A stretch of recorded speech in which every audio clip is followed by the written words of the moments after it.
So hello everybody, I'm Jeanette Cass, and first off the bat, I want to apologize because if y'all remember me in 2024, I didn't come in blue jeans.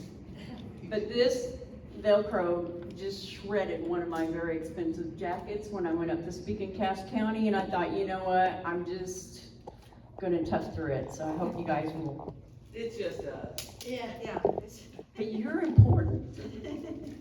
So a lot of you know me here in Webster County, and maybe there's some things you don't know about me. So I'm gonna go over a few things, like I grew up on the family dairy farm. Does anybody know my family from Fordland Dairy Farm? Well, I think so. You think maybe, those were rumors. But yeah, I grew up on the family dairy farm, and it was a lot of hard work, and a lot of people don't realize that. We were not a corporate dairy farm, we were a family farm. And at 4 years of age, I learned how to feed bottle calves, and that was my job twice a day.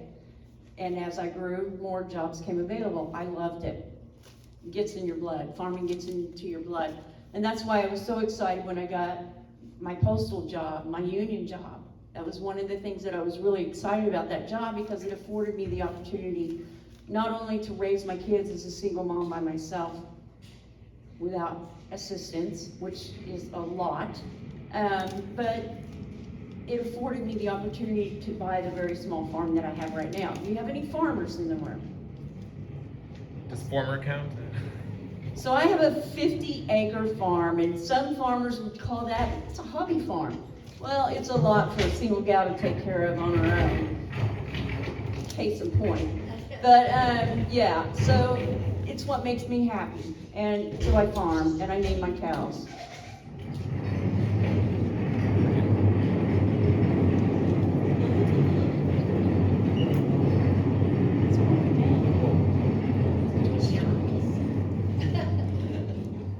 It's working man. Yeah. No disrespect. Yeah. So, where was I? We were talking about on the farm and the union, and during my job at the post office, I became a union steward, which was very intimidating for me because I grew up, my dad was Navy, my family's very military, but my dad was Navy and he never spoke back. You know, what he said, you did. Jump the rope. Okay, I'm jumping the rope. So when we went to our jobs, it's like you listen to your boss and you do what's told because you need to keep your job and blah, blah, blah, blah, blah. So I did that. But when I became a union steward, I learned how to fight back against corporate, against management, and stand up for my coworkers. And that meant a lot to me. Is there a mouse? No. Okay. I can see feet. This is gonna be the worst recording that you took tonight.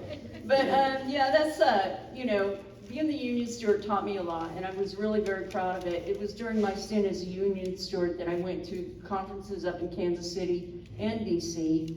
But in Kansas City, I met a group of women in the Power Group. It's Post Office Women for Equal Rights. And I brought that back down to Springfield, where I worked as a clerk at the time, as a carrier and as a union steward. And I brought Post Office Women for Equal Rights to Southwest Missouri. Guess what happened? I got hate mail. I got such vicious hate mail, I had to turn it over to the postal inspector. Because as a union steward, they could find out where I lived, what shift I wore, the whole 9 yards. And it was pretty graphic hate mail. And at the time, I was just like, well, gosh dang, this is like my brother calling me ugly. But my coworkers were like, oh my God, Jeanette, you need to take this serious. And I turned it in. But anyway, I truly loved my position at the post office. I loved the hard work that we did every day. I loved providing the service.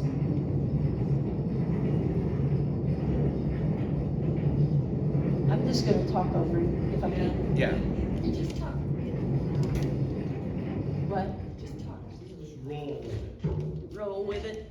Roll with it. There you go. So, again, where was I? I was talking about the Postal Service and how much I loved doing it. I loved providing the service. I did at one time, I've not admitted this, I've not admitted a lot of things to a lot of people, because when I was raised by my Navy dad, shut up and do it, that's just how we we were raised. And so I didn't share a lot of my personal information with a lot of people.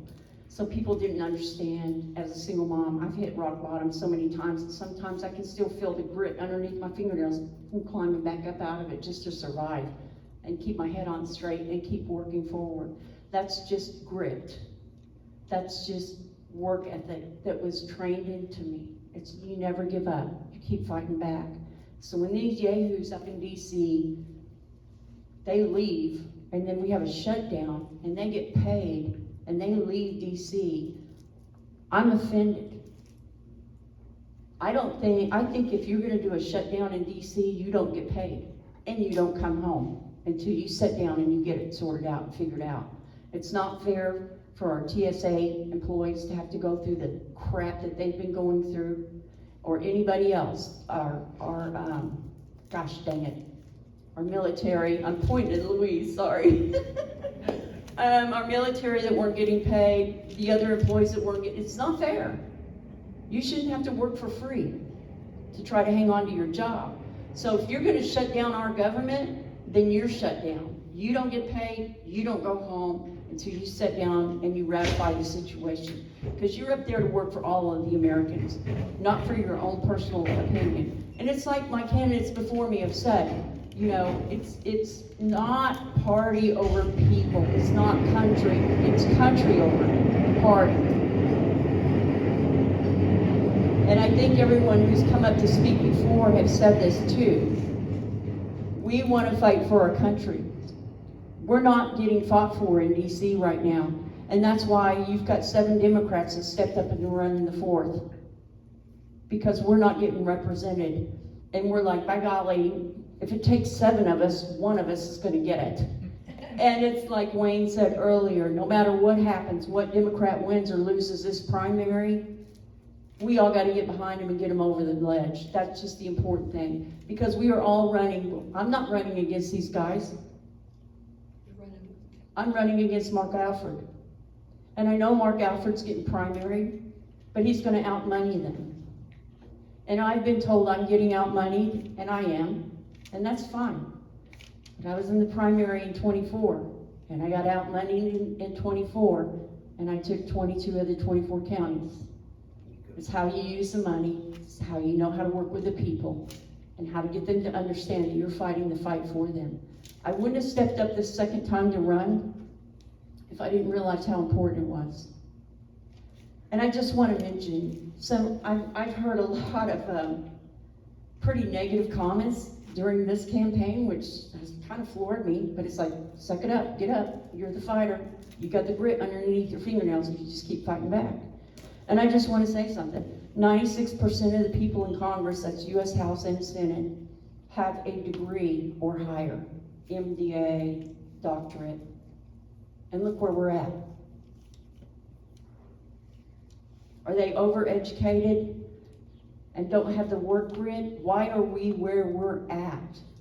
I have nothing but respect for education, but it's like, if you're counting on somebody that's just educated to run for office for you and they don't have the grit to fight through from the bottom up and fight for you, are you really winning?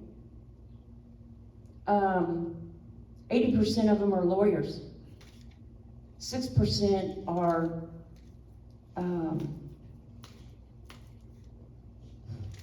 in the media. And I say media, and why I'm snapping my fingers is because they're not journalists, all of them. They like to say they're journalists, but like Mark Alford, he is not a journalist. He's a TV announcer, kind of like what Fox News is. They're not real news. They are people that get paid to sit up and read a prompt. So I don't want to give Alford the recognition of a journalist, but 6% of them are. 6% of them are farmers, and look at where we're at with our food. Now I know we got a new farm bill passed, or it's in the process of getting passed, and farmers are already puking over it. They don't like it, and I don't blame them. Under Mark Alford's first term, we lost 10,000 Missouri farmers. And under his second term, we're still counting. And when I say we're still counting, that doesn't count the people, the farmers who are so devastated, they've taken their own lives. A gentleman was telling me the other day that his neighbor farmer was so devastated over this tariff business that when he went in to buy his feed, he went into the feed store to buy his feed and the fertilizer was crazy. It takes fertilizer to grow your food, whether it's tomatoes or corn or hay. It takes fertilizer, and it's tripled. The guy walked into the feed store and tried to talk to the company about the price of it and how to work out a deal, and they couldn't work out a deal, and he didn't even walk out of the building, and he took a gun and shot himself, killed himself right there in the store. That's what farmers are doing.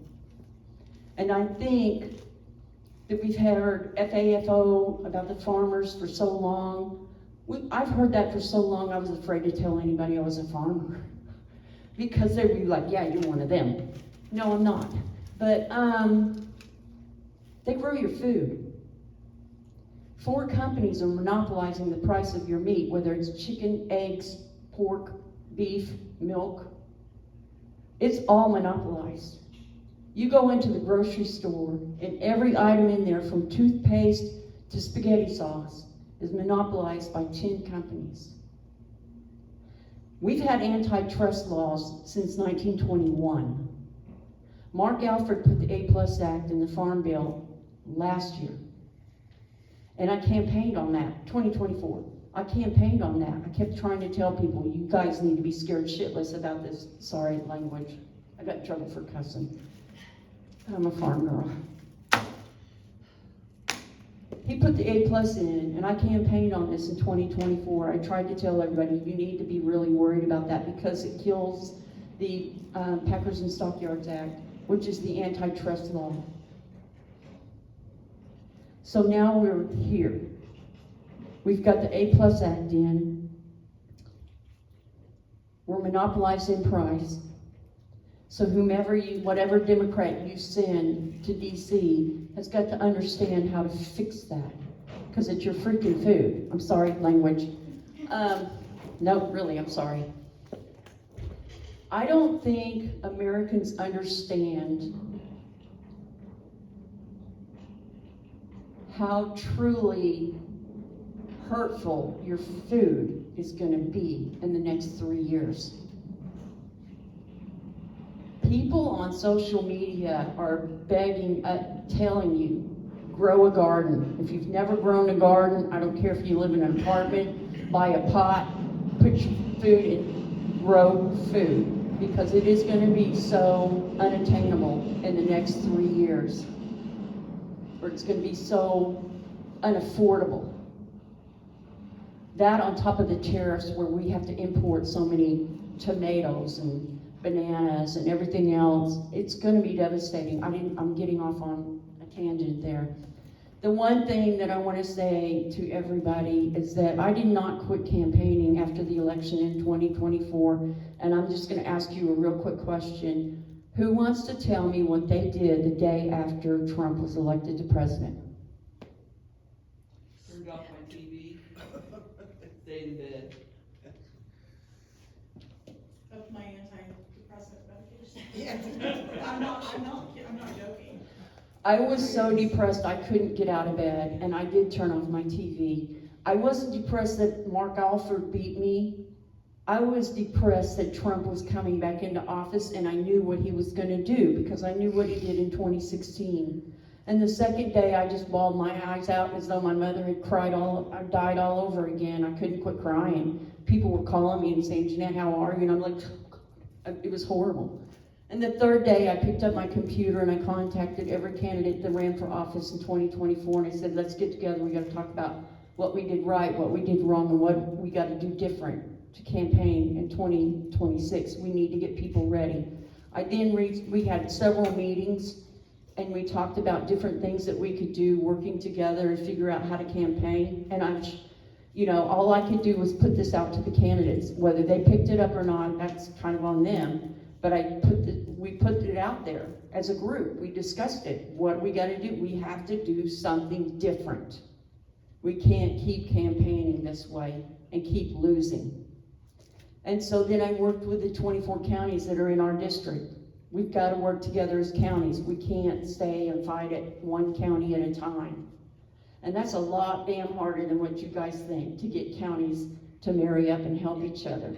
But I was successful in several counties. I helped the young guy that I met in Dallas County put together a Dallas County Democrat committee. They haven't had a Democrat committee in Dallas County for 10 years. And I helped him put that together, and I worked with all the surrounding counties and said, please come and support this young man. He doesn't know what he's doing. We're all trying to learn. I took the young man to Webster County. Oh, I'm running out of time. 5 minutes. That's not fair.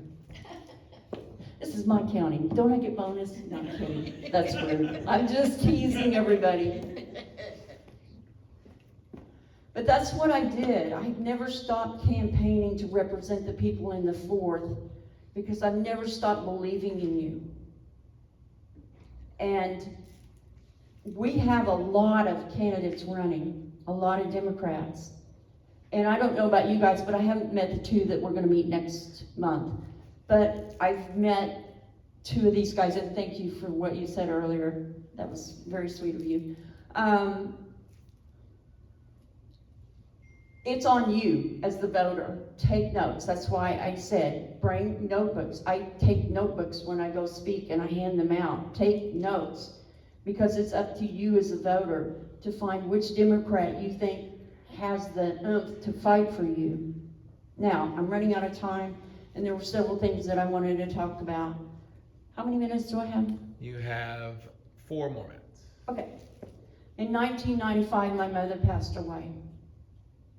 And it devastated our family. She had gotten gestational diabetes from having 8 kids.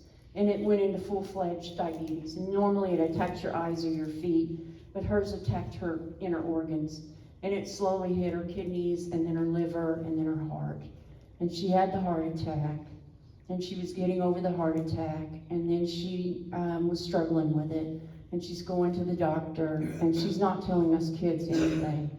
Because we're all young kids trying to raise our kids, work and everything, and she's just keeping it to herself. But we could see she was miserable, you know. And so she told me, she said, the surgeon said we can do surgery, but your insurance won't cover it.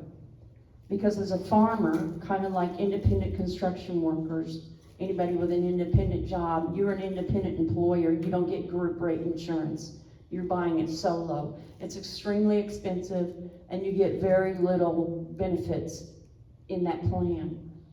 When they gave Mom, put her on insulin, she wouldn't let us get in the refrigerator for a week because she was afraid we would shut the door and break her insulin. You know, shut it too hard or something, because we were farm kids. Shut the door. 4 months later, she died. And it was devastating to my family. It was devastating to me and my kids. I was working at the post office. I had the same insurance that I think Mr. Herrera had, and possibly Wayne. It was the federal program. Well, okay, you guys are military. You guys are Everosh. Anyway. We had a federal program, so, you know, we had better insurance, which my mom couldn't get. And she died, and we lost her. And then in 2010, when Obamacare came out, I was over the moon. Not because I would get insurance, because I already had insurance. Because I knew nobody else was have to watch their mother die. And I can't tell you how painful it is to watch a loved one die. Today, on the news, I heard that they are going after Social Security to where disabled children, say Down syndrome or any other disabled, that's the one that's coming off the top of my mind. They live at home, the ones that live at home with their parents because they can't afford enough money to rent their own place, and Social Security isn't paying them enough to rent their own place. They are now measuring their bedrooms and using that as a income because they're living in their parents' bedroom. So they're using that and they're deducting their, yes, Google it. It came out today. They are going to measure the bedroom if they live with their parents and count that as income and lower the Social Security benefits. This is what we're up against. We had a hearing just the other day with some federal judges that were going up, and the Democrats, you can Google this too, it was quite appalling. They asked these federal judges, these judges that were running for a federal position, they said, do you believe in a third term for the president? And they wouldn't answer it. What does that remind you of? Kavanaugh? They wouldn't answer the abortion question. And then what was the first thing they did? I didn't get time to ask for questions. I speak too much. I apologize. That's okay. Thank you. Can I ask for questions? No, the 20 minutes is across the Done. board. I'm Yep. done. Okay. So anyway, reach out to me if you have questions because I would love to answer your questions, and thank you very much. Thank you guys very for much. coming down.